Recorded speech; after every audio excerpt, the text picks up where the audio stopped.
Hello everyone, in today's video I'm going to show you how to verify a student ID on SheerID. First, visit the website that is offering the student discounts such as a Nike or Spotify.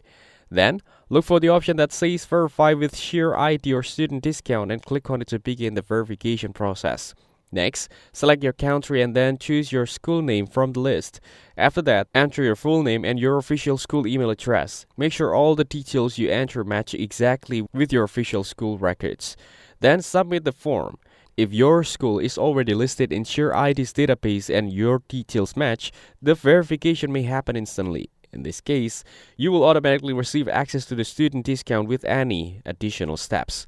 However, if automatic verification fails, you will need to upload supporting documents. You can upload your student ID, enrollment letter, or tuition receipt. Make sure that the document clearly shows your full name, your school name, and the current date or academic term. After that, your information will go through manual review. This process usually takes a few minutes, up to 48 hours. Once your verification is approved, you will receive a confirmation email, and then you can access your student discount. That's it. Thanks for watching. Don't forget to like and subscribe for more videos.